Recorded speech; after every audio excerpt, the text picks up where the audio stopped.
నమస్తే, నేను మీ జర్నలిస్ట్ రవిచంద్ర.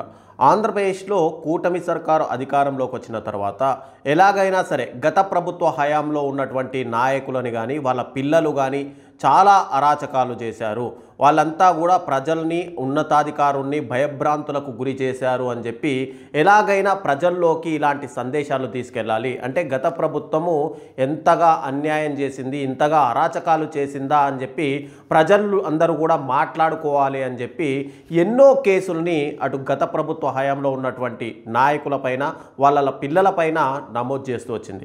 అలాంటి ఒక కేసు గురించే మనం ఈరోజు మాట్లాడితే కనుక గతంలో సీపోర్ట్ వ్యవహారం కాకినాడకు సంబంధించినటువంటి ఈ వ్యవహారంలో అరబిందో ఫార్మాకు సంబంధించి 41% ఏవైతే యాజమాన్య హక్కులు ఉంటాయో వాటిని కేవీ రావు అనే వ్యక్తి డైవర్ట్ చేశారు, అంటే వాటిని బదిలీలు చేశారు.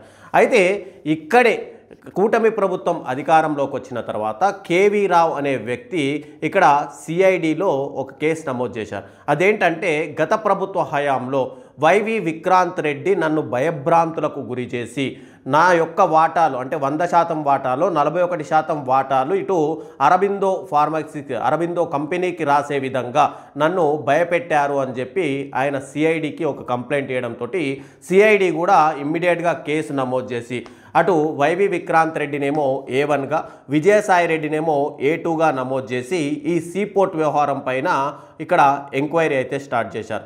అయితే ఈ సీపోర్ట్ వ్యవహారంలో కేవీ రావు అనే వ్యక్తి మెయిన్గా మనకు కనిపిస్తున్నాడు. ఈ కేవీ రావు ఎవరంటే గతంలో చంద్రబాబు నాయుడుతో సన్నిహిత సంబంధాలు ఉన్నటువంటి ఒక వ్యక్తి.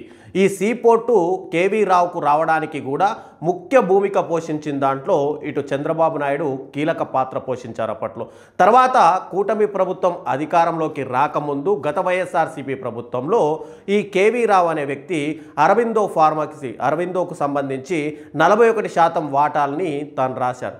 కానీ కూటమి ప్రభుత్వం అధికారంలోకి రాగానే ఆ 41% వాటాలను తన భయభ్రాంతులకు గురి చేసి ఇక్కడ అరబిందోకు రాయించారు అని చెప్పి ఇమ్మీడియట్గా సిఐడిలో నమోదు చేయడం, సిఐడి కేసు నమోదు చేయడం ఇదంతా చూసాం. అయితే ఇప్పుడు ఇక్కడ వైవి విక్రాంత్ రెడ్డి పాత్ర అసలు సీపోర్ట్ వ్యవహారంలో ఎక్కడా లేదు అని చెప్పి సిఐడికి సంబంధించినటువంటి కోర్టు అయితే మెయిన్గా దాఖలు చేసింది. తర్వాత కాకినాడ కోర్టు కూడా ఈ వ్యవహారంలో విక్రాంత్ రెడ్డికి కానీ లేదంటే విజయసాయి రెడ్డికి కానీ ఎలాంటి అంటే వాళ్ళు భయభ్రాంతులకు గురి చేయలేదు అని చెప్పి కాకినాడ కోర్టు అయితే ఈ కేసును కొట్టేసింది. అయితే ఇక్కడే ఇటు వైఎస్ఆర్సీపీ కూడా ఒక వ్యవహారాన్ని తెరపైకి తెచ్చారు. ఏదైతే 41% వాటాలు అరబిందోకు రాశారో అక్కడ ఒకవేళ వైఎస్ఆర్సీపీ నాయకులు గనక భయభ్రాంతులకు గురి చేసి ఉంటే మిగతా 59% వాటాలన్నీ కూడా ఇటు కేవీ రావు పేరు మీద ఉంది. ఒకవేళ భయభ్రాంతులకు గురి చేస్తే ఆ 41% వాటాలు ఎందుకు రాయించుకుంటారు? టోటల్గా 100% వాటాలని రాయించుకుంటారు కదా. లేదంటే 59% వాటాలని ఇటు భయపెట్టి భయభ్రాంతులకు గురి చేసి రాయించుకుంటే యాజమాన్య హక్కులు అనేది వస్తాయి కదా. కానీ కేవలం 41% వాటాలు ఎందుకు రాయించుకుంటారు అని చెప్పి వైఎస్ఆర్సీపీ కూడా ఆరోపిస్తుంది. అయితే ఇప్పుడు ప్రభుత్వంలో కీలకంగా ఉన్నటువంటి డిప్యూటీ సీఎం పవన్ కళ్యాణ్ 2018 సమయంలో ఈ సీపోర్ట్ వ్యవహారాన్ని కూడా ఆయన కూడా తెరపైకి తీసుకొచ్చారు. ఎందుకంటే ఈ కేవీ రావు అనే వ్యక్తి ఏదైతే సీపోర్ట్ 59% వాటాలు ఉన్నాయో ఆ సీపోర్ట్ వ్యవహారానికి సంబంధించినటువంటి కేవీ రావు ఒక సినిమా థియేటర్ నడుపుకునేటువంటి వ్యక్తి. అలా సినిమా థియేటర్ నడుపుకునే వ్యక్తికి ఇక్కడ 100% వాటాలు ఎలా వచ్చాయి అంటూ దీనన్నిటిని కూడా ప్రభుత్వ పెద్దలు ఈ వ్యవహారాల్లో ఉన్నారు, దీనిపైన ఖచ్చితంగా మేము ఎంక్వైరీ వేయిస్తాను, తర్వాత దీంట్లో ఉన్నటువంటి పెద్ద తలకాయలు ఎవరున్నారో వాళ్ళందరినీ కూడా బహిర్గతం చేస్తాను అంటే బయటికి తీసుకొస్తాను అని చెప్పినటువంటి పవన్ కళ్యాణ్ తర్వాత కూటమిలో కీలకంగా మారిన తర్వాత ఈ వ్యవహారాన్ని పూర్తిగా పట్టించుకోవడం మానేశారు. కానీ ఇక్కడ కేవీ రావు అనే వ్యక్తి టోటల్గా ఒక సినిమా ఇండస్ట్రీకి చిన్న థియేటర్ని నడుపుకునేటువంటి వ్యక్తికి ఇంతగా సీపోర్టుకు సంబంధించినటువంటి 100% వాటాలు ఎలా వచ్చాయి అనే దాని మీదే మెయిన్గా ప్రశ్న అయితే తలెత్తుతుంది.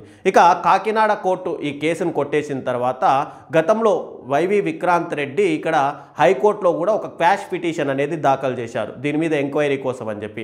అయితే ఇప్పుడు కాకినాడ కోర్టే కొట్టేసింది కాబట్టి ఇక హైకోర్టులో ఉన్నటువంటి క్వాష్ పిటిషన్ తోటి అవసరం లేదు అనే ఉద్దేశంతో ఆయన ఈ పిటిషన్ని వెనక్కి తీసుకుంటారని చెప్పడం, దానికి హైకోర్టు కూడా సమ్మతించడంతో క్వాష్ పిటిషన్ అయితే ఇమ్మీడియట్గా వైవి విక్రాంత్ రెడ్డి అయితే వెనక్కి తీసుకున్నారు.